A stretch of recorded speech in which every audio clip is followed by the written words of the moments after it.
Hiya guys, Buildzoid here, and today we're going to be taking a look at the Gigabyte X570 Aorus Ultra. And this is a motherboard that, like, out of Gigabyte's entire X570 lineup, this is probably my least favorite board in it. So, Gigabyte's product stack goes Extreme, Master, Ultra, Pro Wi-Fi, Pro, Elite. So the Ultra is not exactly it's not a low-end board.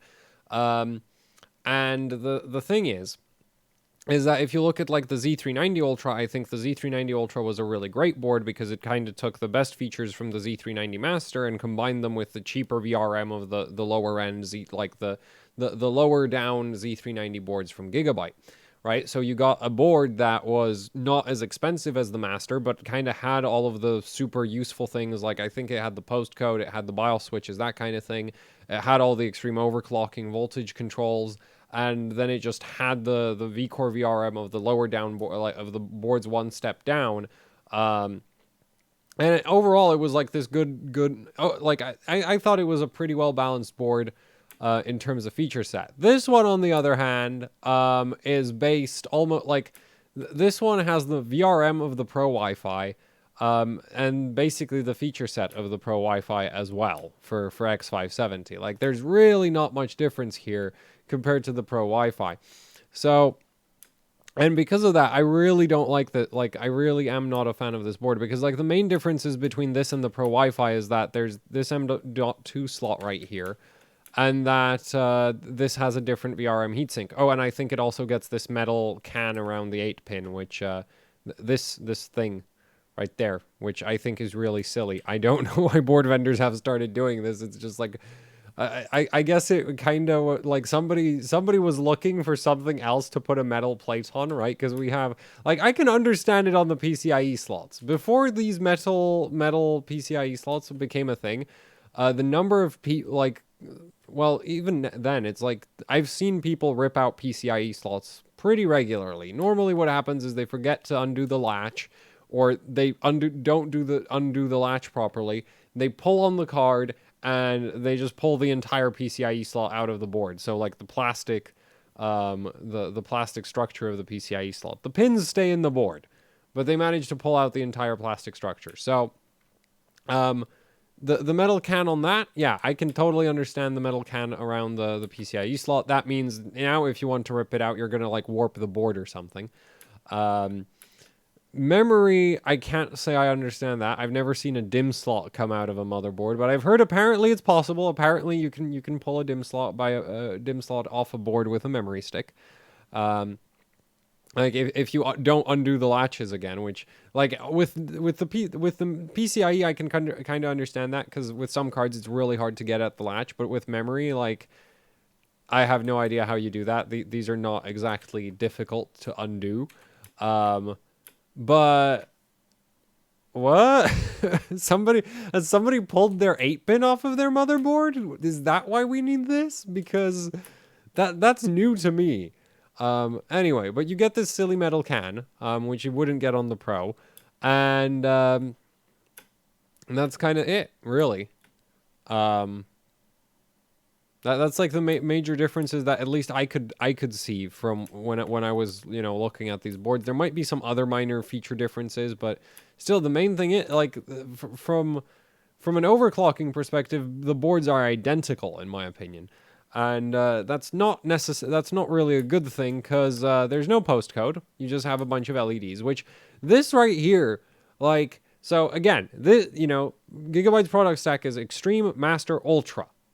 Okay, this is the freaking Ultra. There's no postcode. Like, if you go back to LGA 1155, you could get an ASRock Z68 Extreme 3 with a postcode. You could get a P67 Pro 3 with a postcode. Those were like cheap low-end boards. They came with postcodes. I have no idea why it is that motherboard vendors have decided that postcodes aren't good anymore.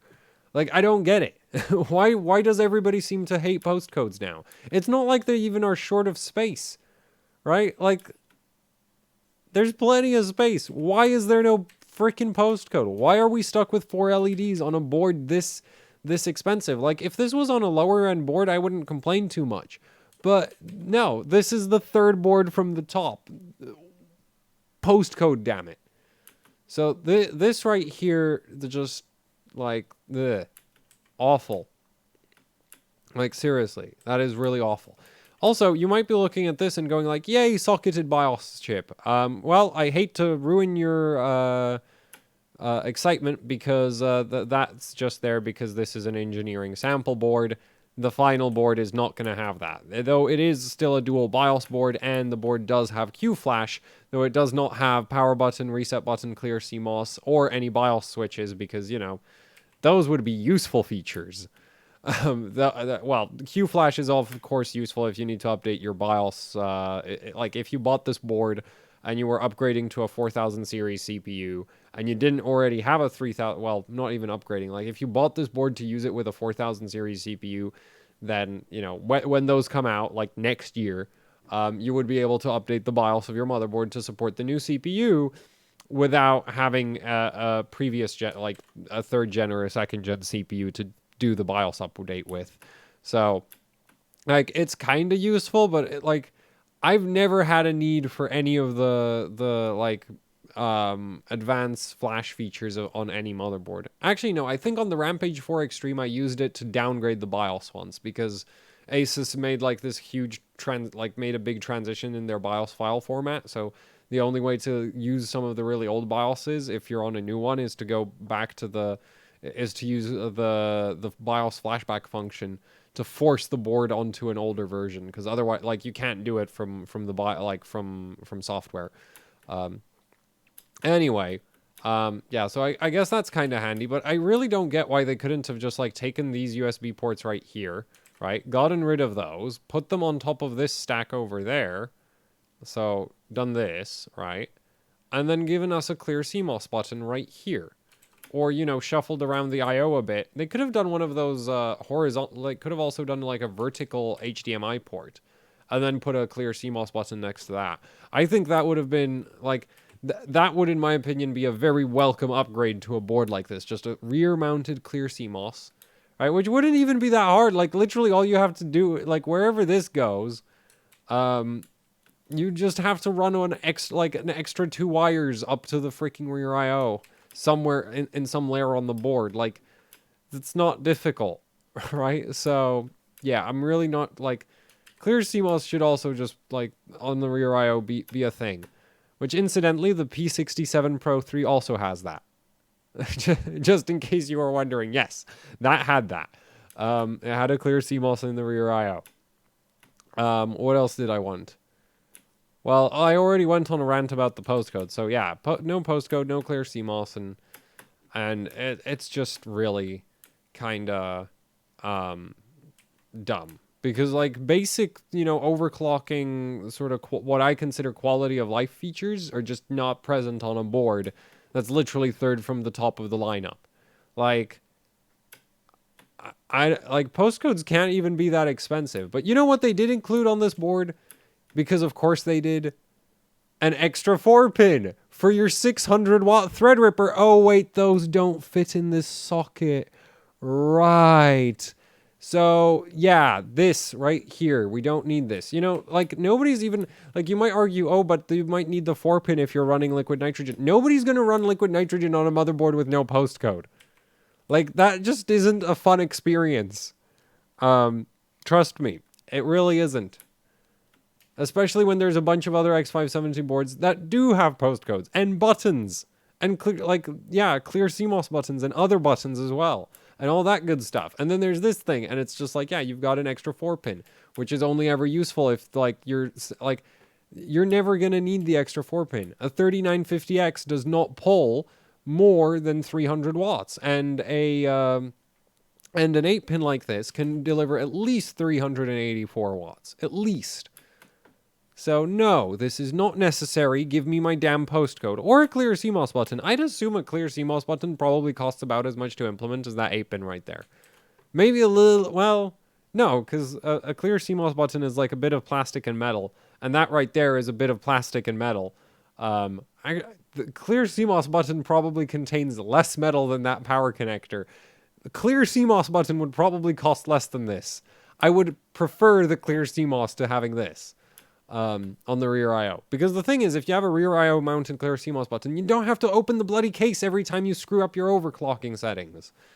And then, like, the thing is, the automatic recovery functionality on motherboards works well until you actually need it, right? So, yeah. Anyway, yeah, not really, like, feature set wise, this motherboard just doesn't make a lot of sense to me. So, yeah. But, which is really, I think that's a real shame, because I really like the Z390 Ultra. But this one, it's just like, I have no idea what they're doing, because it just doesn't make any sense. Anyway, let's take a look at the VRM, which is kind of similar in the doesn't make a ton of sense department, because this is that VRM off of the Z390, or, well, slightly tweaked version, but this is basically the VRM off the Z390 Master, where the main complaint I had for that, like, it's not really a complaint, but the issue I have with this VRM is that it's a 12-phase, so that's cool. +2 for SoC. So, and the controller, well, we'll get back to what I have a problem with later. We'll get to it. It's about the power stages, so it's pretty far down, right? If I try to rearrange the order of how I do a video, it ends up making the video longer because I can't, like, I have to improvise on what I'm going to talk about next. So anyway, the controller here is an IR35201. Running in 6+2 phase mode. This is the standard voltage controller for high-end motherboards for the last several years, so you really can't, like, you can't complain about having this controller. And Gigabyte is running some doublers on it, of course, so that right there is an IR3599, which is how they get their 12 phases, because otherwise you just have 6. So they're running a 3599, so that's ×2 for the V-core. SoC is handled by this chip right here, which that's an IR3598. That is not a well, it has an optional 98 optional doubling function, but here it's just being used as a dual driver. So it'll actually take 2 PWM signals in and control each of the phases independently. In fact, you can do things like if you could actually take PWM signals from 2 completely separate voltage controllers and feed them into the same IR3598. Like, it is literally 2 separate drivers, and the doubler function is completely optional for, you know, if you need it for multiplying your phase count. Anyway, so that's how the SoC VRM is controlled. It's just a straight up +2. And I guess I should have pointed out that wrong layer. There's your doubler, and the last one. So there's 5 on this side, and the 6th one is right here. So that's what's going on with the, oh, that stayed. Well, whatever, we'll leave that there. So yeah, that's the doublers on this motherboard. So the 3599s, they double, they quadruple, they don't actively do any current balancing of their own. However, I've been studying international rectifiers documentation a bit more ever since I got my hand on the Infineon USB 005. And I've come to the real, like, I think technically Infineon's high-end voltage, Infineon owns international rectifier, so we'll just call it Infineon. So Infineon's high-end voltage controllers, they can probably do current balancing even through a doubler, because of how their current sensing works. So they can see the current, like the imbalance in current draw on each of the phases through their current sensing circuitry, and then they can do the current balancing themselves, I think. It should be a function, like, some of them definitely support that. I'm not sure that all of them would support that. That's like the main issue. The doublers themselves, like, the other thing is there's doublers out there that will actually do your current balancing for you, and then they'll just report like an averaged current value to the power stage. I mean, voltage controller. Something's in my eye. Sorry, guys. So I got distracted and couldn't think. Yeah, so some doublers will, like, straight up, you know, average the current for you before the voltage controller, and they'll take care of the current balancing themselves. There's some that'll do, like, phase skipped current balancing, which is not ideal because it tends to just reverse the, like, if your balance is in favor of one phase, then if you phase skip, then you end up with the opposite issue. It just puts the current balance in reverse. In some scenarios, you just get reverse, which just doesn't really solve the issue in the first place. But anyway, so, but these might be able to current balance, this might be able to current balance through these, even though these don't directly do it themselves. So, yeah. And also this means that I should, oh man. I already have plans to, redo a lot of the really, really old PCB breakdowns because they are terrible. They are so bad that they need to go and get redone. So yeah, I'll never run out of content. It's like, oh, when I run out of things to make videos about, I'll just make my videos less terrible one day. It's just like, okay, we're refreshing the HOC video library. Anyway, so that's the control scheme for the vCore VRM. Also, I recently Asus posted a video. Well, Derbauer went to Asus HQ. He did a video with Asus about how doublers make your transient response worse. I understand the theory behind why doublers make your transient response worse. Okay, I totally understand that.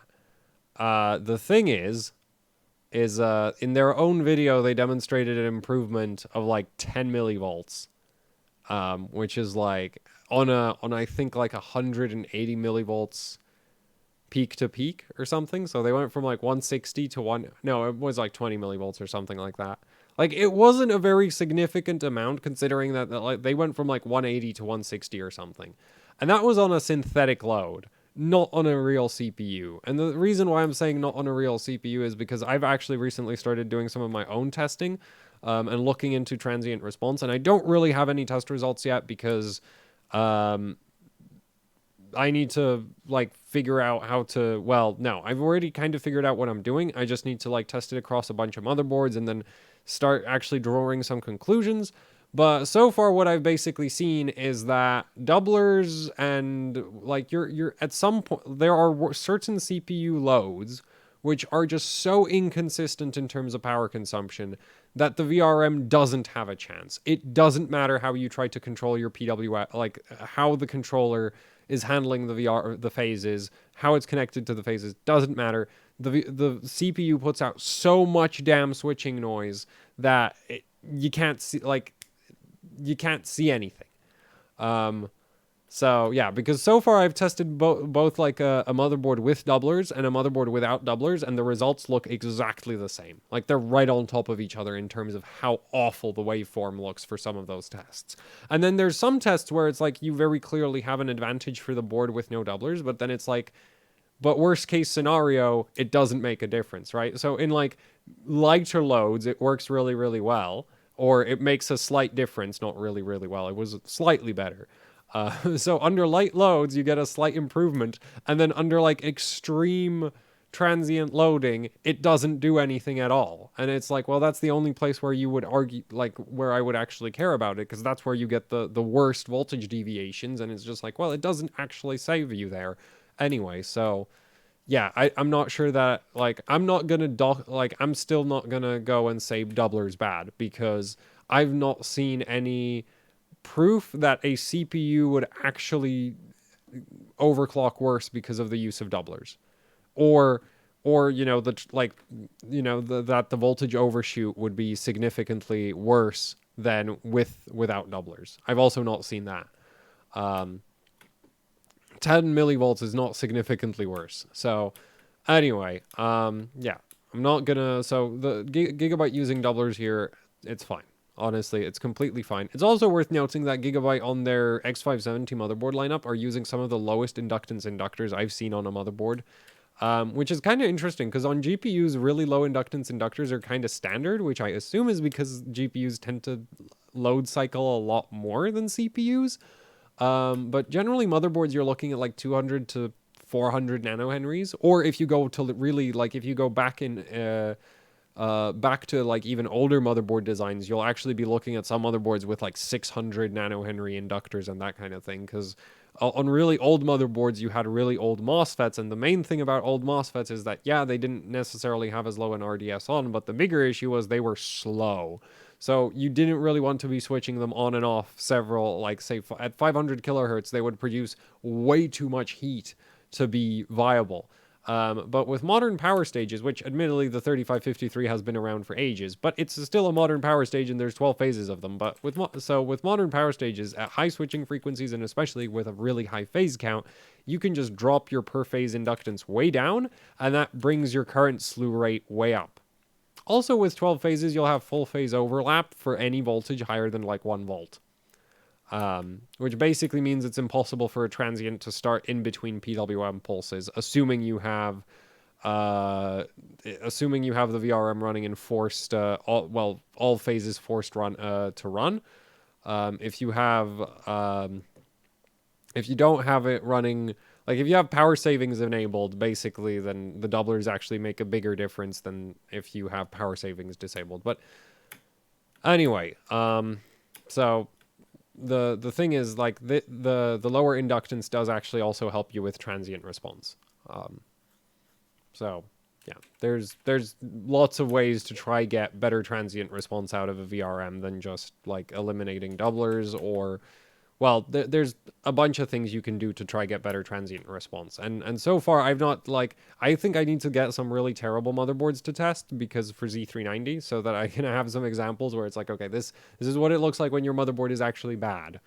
Because right now I have 2 motherboards where it's just like, oh, both of them are doing great. And then I have another motherboard that I want to test, which is like technically probably, like, is probably even better or just the same level of performance. And then it's just like, well, not going to see anything. It's just going to be like, yep, these 3 motherboards with not really that, well, vastly different VRM designs achieve the same results. Great. It turns out there's multiple ways to get to the same end goal when it comes to designing a voltage regulator. Anyway, let's talk about the power stages. So the power stages are international rectifier IR3553s. And this is kind of the issue. Well, it's not really an issue with, well, yeah, I have an issue with it. So these are 40 amp POW IR stages. And the issue I have with these is that Gigabyte uses... This has happened multiple times in this video. Like, I've done multiple takes, and every take, this happens. POW IR stage. Come on, fit. Yay! There. So the thing is, these are 40 amps rated, and they are actually, on paper, if you look at their data sheet, the efficiency of these is significantly worse than the efficiency of the Vishay Semiconductor SIC634 50 amp power DR MOS, which is a type of power stage. It's just dumber. But these are on paper less efficient than the Vishay power stages that Gigabyte uses on, say, their X570 Elite board. Now, the funny thing is these do cost more. So these are more expensive. It's not like Gigabyte is cheaping out on the VRM here. So they're not saving money by doing this. But the thing is Gigabyte actually has sent me, like, test results with, like, from a thermal camera with both VRMs running, no heatsink, as same test environment as similar test environment as possible. Just, like, I agree with the test methodology completely, which is kind of why I haven't bothered to, like, validate it myself. And their conclusion is this VRM design ultimately runs cooler, even though these technically shouldn't be able to handle as much current as the SIC634s. Now, I'm not really sure what's up with that. But yeah, I mean, if it works better, then why not use this? And there are other advantages to using international rectifier everything. So IR has, like, a bunch of, basically they have a bunch of advanced transient response, well, they have something called adaptive transient algorithms, I think is the name for it. Which are, well, basically they have a nonlinear control technique for optimizing transient response. So normally, well, basically the thing is they don't actually go into that much detail about what exactly it does, but it makes the overshoot and undershoot from load release and load start significantly lower than trying to use just a regular linear control scheme for the voltage controller. So yeah, that's kind of neat. Though like other voltage regulator manufacturers have similar things like well, I'm not sure that they're similar. Everybody has some kind of transient response optimization thing.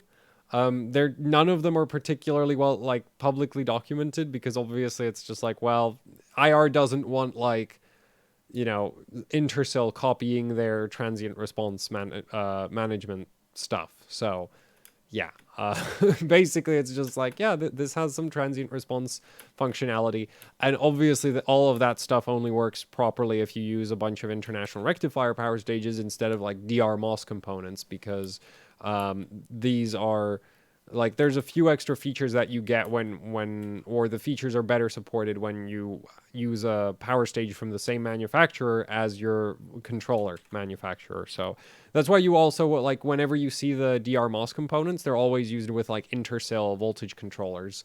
So the Vishay DR MOS power stages, those are always used with intercell controllers because I'm not sure what the relationship is there, but like Vishay and Intersil have some kind of relationship, which is why it's like you always see those components used together, and never anything else.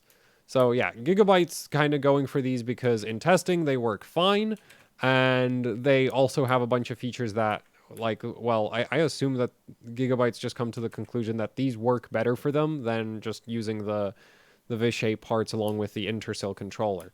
So Intersil has their own transient response optimization stuff as well, but it probably works differently from what International Rectifier does, and I don't know the details.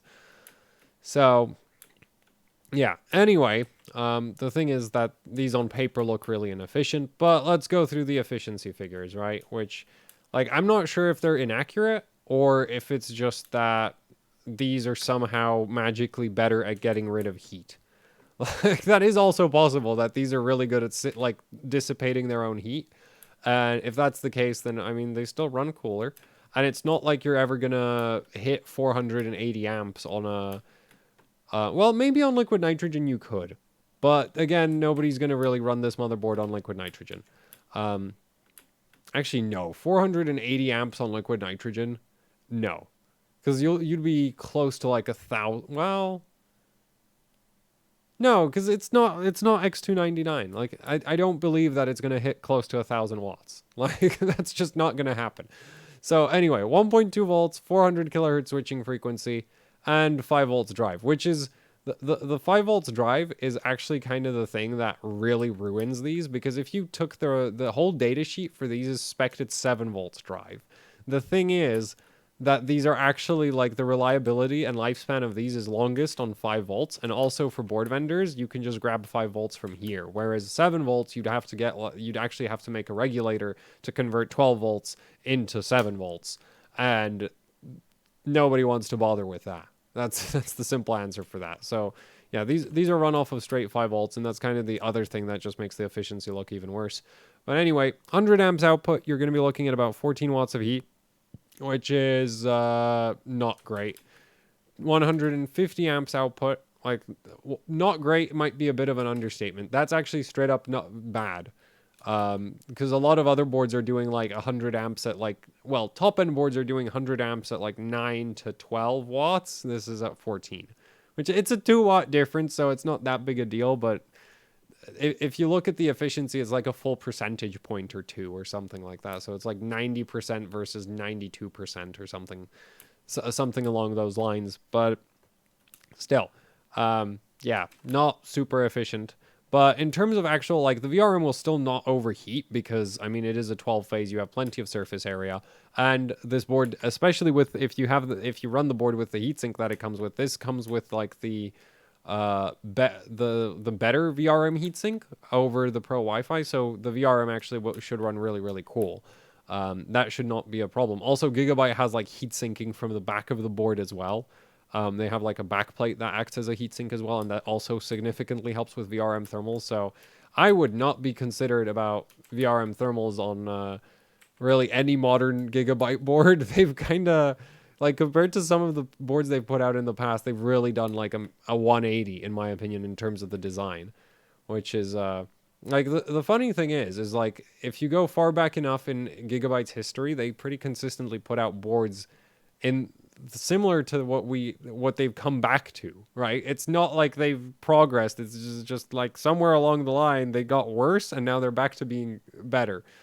So, or back to being good. Anyway, 200 amps output, we're going to be looking at about, 150 amps, you're going to be looking at about 19.5 watts of heat. This is heatsink territory. Like, heatsinks are no longer optional at these kinds of heat outputs. 200 amps, you're going to be looking at about 25 watts. Definitely need a heatsink for that.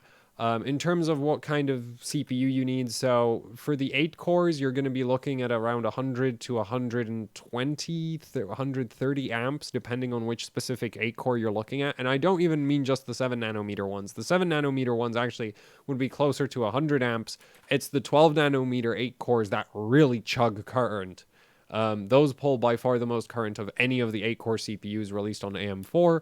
Then for the 12 cores, you're going to be looking at around 150 amps. And for the 16 core, max current of around 200 amps. And when I say max current, I mean like absolute max overclock, like completely maxed out on water cooling, hitting the voltage limit for long term, for hitting the maximum safe voltage for long-term use is when you will see that kind of current draw under like Prime 95 with AVX. So not like, this is not gaming load. This is like maxed out completely. Anyway, going up from 200 amps into ridiculous territory because, well, these are 40 amp power stages and, you might be wondering, well, could you actually push 480 amps through the VRM? Well, no, that would not be coolable, but 300 amps would produce about 48 watts of heat. Good heatsink plus airflow can definitely take care of that. That's not a problem. But this is not like this is also not one of those things you do without airflow. Okay, 48 watts of heat, the airflow even with the heatsink isn't going to be optional.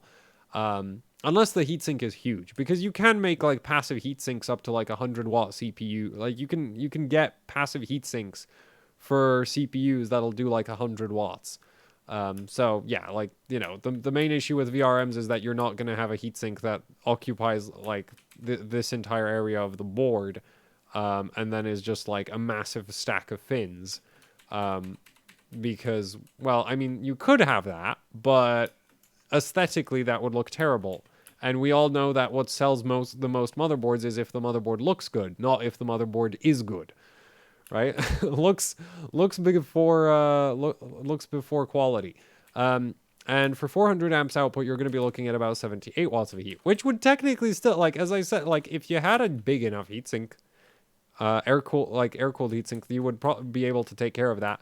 But really, you would prefer to have a water block for this at this point, right? If you don't want to have, like, a second air cooler sitting over your VRM, essentially.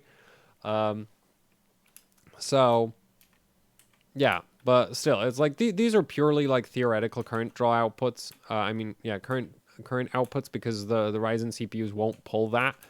And yeah, the 480 amps, well, not practical. I mean, 400 is already 78. So, yeah, that's kind of that for the VRM. I mean, on paper, it's definitely not on paper, it doesn't look amazing, but,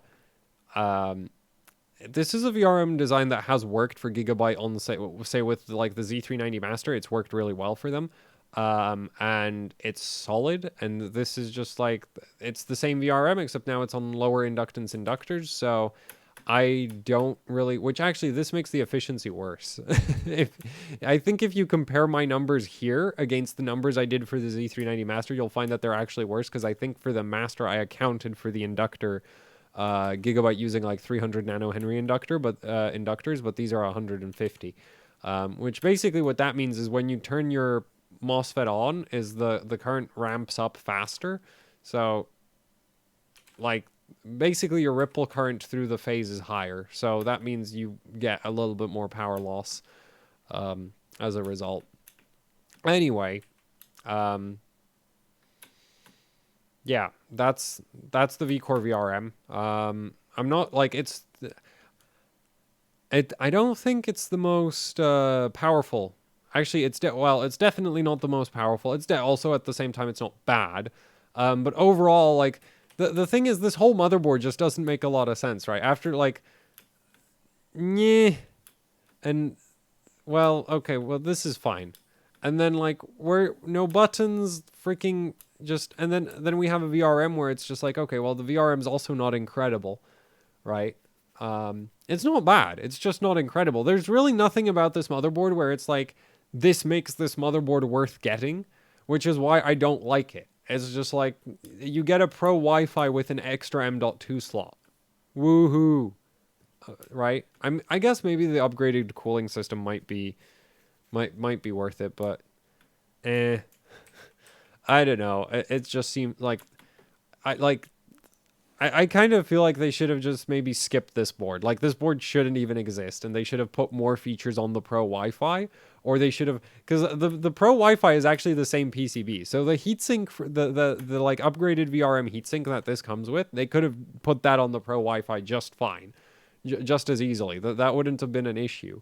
And then they could have, like, increased the Pro Wi-Fi's price by, I don't know, $10. Well, no, because then it would probably end up, like, more expensive than all of the other Wi-Fi motherboards. And oh man, yeah. See, that's the problem. It's just like, oh, why couldn't they just do this? And it's like, well, because then the motherboard would be slightly less competitive against every other motherboard in its feature class. And then it's like, oh, but then nobody, yeah, like, so, but still, I just feel like this board just tries to fill like a gap in Gigabyte's product stack in terms of pricing.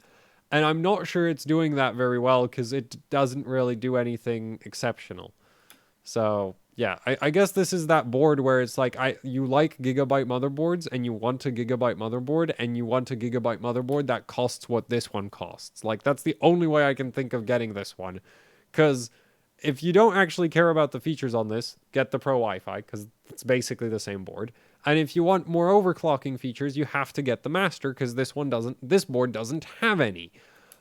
Like, this doesn't count. This is the bare minimum.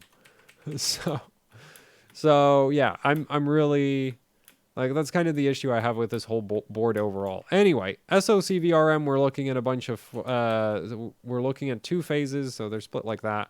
I have a high side, low side, low side, high side, low side, low side. So we've got a ton of MOSFETs. They're not very good though. Well, the thing is, if you put enough bad MOSFETs next to each other, they get good. They get better. But, and also SoC VRM doesn't have to move that much current. So these are, of course, the Gigabyte standard for things that don't need a ton of current or things that Gigabyte wants to get done cheaply. 4C10Ns and 4C06s from On Semiconductor. Not going to be a concern. Like, they've been running this SoC VRM design for a while now, and it works just fine. Also, I wonder if these are for VSOC.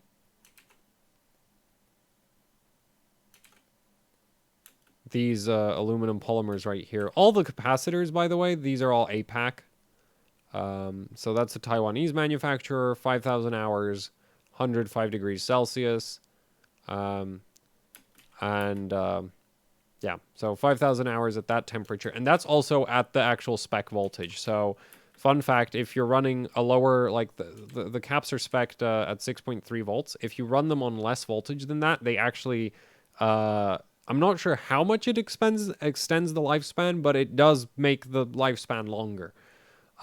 So yeah, because they're under, like, they're just, I don't actually know what it is that makes capacitors last longer, but I'm not that interested in them. I'm not that interested in, like, the lifespan aspect of a capacitor. I care about, like, electrical performance. So, you know, I'll happily buy, like, 2,000 hour rated capacitors when I'm doing my cap modding, because it's like, well, I only, like, things like cap mod don't tend to get run 24/7. So, you know, I don't really care about the degradation functions of capacitors that much. But yeah, running them on lower voltage also extends the lifespan. Lowering the temperature 10 degrees doubles the lifespan. So, you know, this might not sound like a lot, but if your VRM isn't running at stupid temperatures, it's forever. Also, it's worth noting that since these are aluminum polymers, they don't really, like, after the 5,000 hours, they're not dead. Like, the capacitors don't stop working, they just work less well.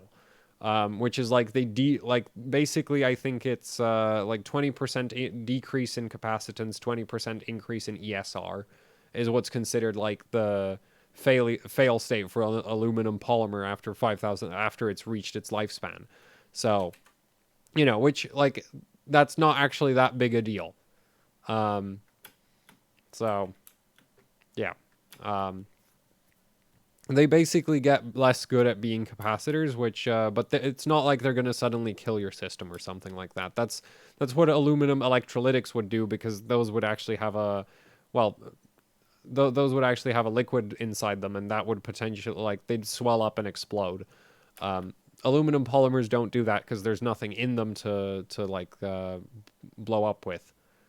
So yeah, I actually like that. These are, even if you overload these, they don't tend to go out very violently. They do tend, you can technically short circuit them if you overload them enough, but they don't tend to, like, you have to intentionally do something wrong with them to get them to really die violently.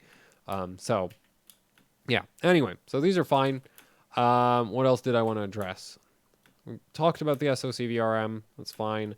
Memory VRM is the standard Gigabyte affair of an RT80 8120 single phase, and then a 4C010, and I mean 4C10N, and then I think these are just more 4C10Ns.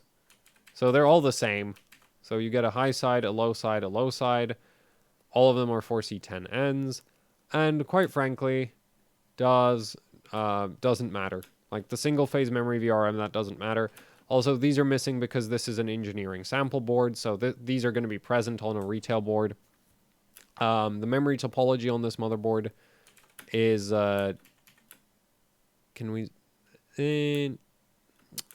it's a daisy chain board, I know that much, but it's just not very easy to see it.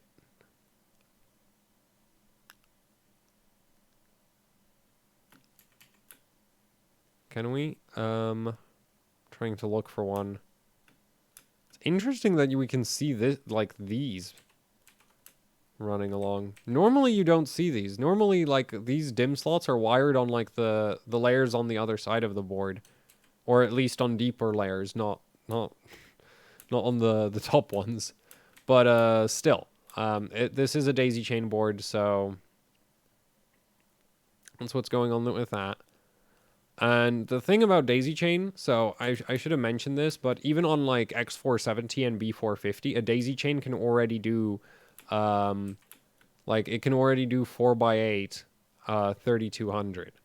Like, that's not a problem on a daisy chain. And in fact, on Z390, daisy chain boards can easily do like 3600 and in some cases even 4000 megahertz. And in excess of 4,000 megahertz on 4x8 DIMM configurations. It's not really, like, it has a disadvantage to T-topology in 4x8. That disadvantage is not that big, depending on how well the daisy chain is laid out, right? So that's something I want to point out, because I've noticed a lot of people sort of freaking out about how so many X570 boards are now daisy chain, and it's just like, look, the main problem with Ryzen running 4x8 DIMMs historically has been the memory controller, not the actual memory. Like, well, to be fair, the T-topology X470 boards do actually clock 4 DIMMs better. But the thing is, if your memory controller doesn't suck in the first place, you don't need as good a memory topology to get good memory clocks. So I would not, like, 4x8 on a daisy chain, I would still expect it to hit even... well, I don't want to say definitely do 3600, but I'd be surprised if it couldn't do 3600. Okay, let's put it that way. I'd be surprised if it couldn't do 3600, because 3600 is really not that difficult. It's mostly just an issue of the Ryzen memory controller has been not that great.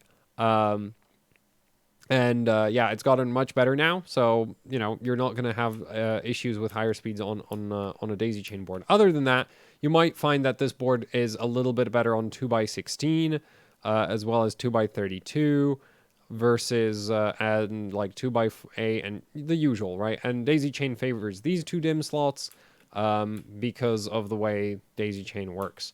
So Yeah, I think that covers everything for this board, doesn't it? And whoa, this video is long. I'm not sure. Oh, it's because I was ranting about so many random topics in this video. That explains why it's so damn long, doesn't it? Okay, well, thanks for watching. Like, share, subscribe. Yeah, like, share, subscribe. Leave any comments, questions, suggestions down in the comment section below. All right, there's also, like, you can join the notification squad if you'd like to have the opportunity to say first on my videos. What else is there? Right, if you'd like to support my channel, then I have a... support what I do here. I have a Patreon if you'd like to just support me directly, and if you'd like to buy some like shirts, stickers, posters, socks, hoodies, there's the AHOC Teespring store where you can find all of that. So yeah, and those those all help out with running the channel immensely. So if you'd like to check those out, that would be awesome. And yeah, that's it for the video. Thank you for watching, and goodbye.